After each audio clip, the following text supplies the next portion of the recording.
समय 5:30, स्थान दिल्ली का पहाड़गंज इलाका। दिवाली और ईद का त्योहार नजदीक होने के कारण लोग खरीदारी में व्यस्त थे। कोई घरों में रोशनी करने के लिए दिए खरीद रहा था, तो कुछ लोग नए नए कपड़े खरीद रहे थे। पर शायद किसी को ये पता नहीं था कि कुछ ही पल में ये भीड़ एक खौफनाक सन्नाटे में तब्दील हो जाएगी। हम लोग शाम को दुकान पे खड़े थे, जैसे नॉर्मली दिवाली के टाइम पे खड़े होते हैं अपना कस्टमर्स में अटेंड करने के लिए। तो एकदम मैं कुर्सी से खड़ा ही हुआ था कि कुछ हुआ और मैं नीचे गिर पड़ा, और ऐसे लग रहा था जैसे करंट सा लग रहा पूरी बॉडी में। और उसके बाद मैं गिर पड़ा, बेहोश हो गया।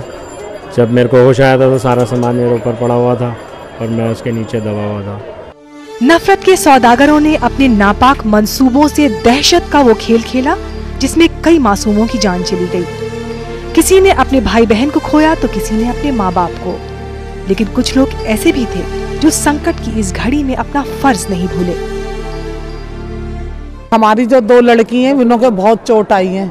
लेडी हेडिंग में है। हमारे बच्चों ने, हमारे लड़कों ने, हमारे भाई बंधुओं ने, सबने मरीजों को ढोया। हमारे बच्चों ने ठेलों पे ले लेके, रेडियो पे ले लेके, माल फेंक के, जब हमारे बच्चे भाई बंद सब लेके गए हैं। समय 5:54, स्थान गोविंदपुरी। आतंकवादियों ने डीटीसी की इस बस को भी अपना निशाना बनाने की कोशिश की, लेकिन बस ड्राइवर और कंडक्टर की सूझबूझ ने सैकड़ों यात्रियों को मौत के मुंह में जाने से बचा लिया। बस में जा रहे थे, कम से कम 70-80 लोग थे उसमें। उन्होंने सबको नीचे उतारा, खुद बस में रहे, उस बम को उठाया। जैसे ही वो उठाया, उन्हें फेंका उन्होंने, तो वो बम ना नीचे गिरा ना हाथ में रहा। थोड़ा सा दूर चलते ही वो फट गया, जिससे उनके एक साइड मतलब पूरा शरीर, हाथ पैर जल गए, कान चला गया, आंखें की रोशनी चली गई, हाथ बेकार हो गया। मैं टीवी पर न्यूज़ देख रही थी, पता चला कि ऐसे ऐसे हुआ है, बम ब्लास्ट गाड़ी में हो गया, डीटीसी गाड़ी में। मुझे ये नहीं मालूम था कि इनकी गाड़ी में हुआ है। जैसे मुझे ये खबर सुनी, मैंने भी सोचा कि अपने पति को सबसे पहले सुनाऊंगी जब वे घर पे आएंगे। उसे 1.5 घंटे बाद में मुझे पता चला है, डॉक्टर का फ़ोन आया था, कहने लगे कुलदीप नाम का ऐसे ऐसे हो गया, उसके हाथ में थोड़ी चोट है, घबराने की बात नहीं है। समय 6:05, स्थान सरोजनी नगर। हमेशा की तरह उस दिन भी यहाँ लोगों की काफी भीड़ थी। आतंकवादियों ने इस जूस की दुकान को अपना निशाना बनाया, जिसमें विस्फोट होते ही चारों ओर सिर्फ तबाही का मंजर दिखा। कई ऐसे भी थे जिनका पूरा परिवार ही इस विस्फोट में मारा गया।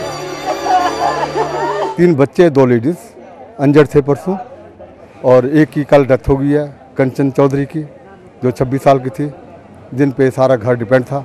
हमारे 6-7 जने थे, ये एक साथ ही सब लोग इंजर्ड हुए, जिसकी मैं पहले तो 5 जनों का तो पता लगे कि डेड बॉडी का बनना कुछ मिसिंग में था। लेकिन काफ़ी टाइम बाद तलाशने के बाद रात को 2-2:30 बजे के एक डेड बॉडी में हमें पहचान करी उसकी। एक तो कल दाह संस्कार के, कल रात को 11 बजे का था, फिर डेथ हुई है मदर की, हमारी सास की, मदर इन लॉ की। तो अब उनका दाह संस्कार करने जाना है। आतंकवाद के इस घिनौने खेल ने हंसते खेलते ऐसे मासूमों को भी अपनी चपेट में ले लिया, जो दिवाली और ईद की खुशियाँ गांव में रहने वाले अपने परिजनों के साथ मनाना चाहते थे। हमारी भतीजी थी जो सरोजनी नगर में बम धमाका हुआ, उसमें उसकी मृत्यु हुई।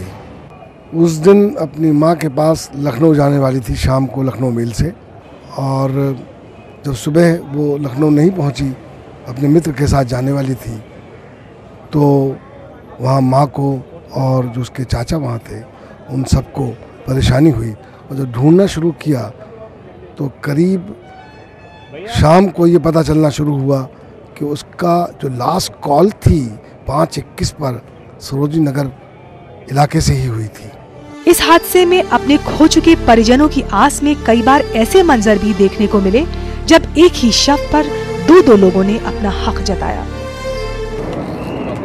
बच्चे की डेड बॉडी रखी हुई थी, मैंने तभी आइडेंटिफाई कर लिया था। मेरा उस टाइम 6:45 बजे का टाइम था, 6:45 और 7 के बीच का टाइम था। तो मैंने आइडेंटिफाई करके बोला कि ये मेरे बच्चे की बॉडी है, और पुलिस अथॉरिटीज़ ने तभी फ़ोटो ले ली। बच्चे के एक पार्टी और क्लेम कर रही है बच्चे की बॉडी का, और डिस्प्यूट पड़ा हुआ है। दुख की इस घड़ी में ऐसे लोग भी थे जिन्होंने इंसानियत को अपना धर्म समझा और लोगों की मदद के लिए अपना हाथ बढ़ाया।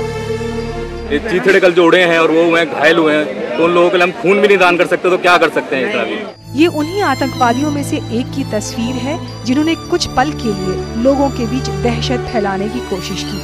हम लोग मरते जा रहे हैं, दिन पर दिन मरते जा रहे हैं, कब तक चलेगा ये मरना हमारा? हम पूछना चाहते सबसे, कब तक होगा ये? लेकिन जिंदगी की रफ्तार तो रुकती नहीं है, वो चलती ही रहती है। आतंक का मुकाबला हम सबको करना होगा।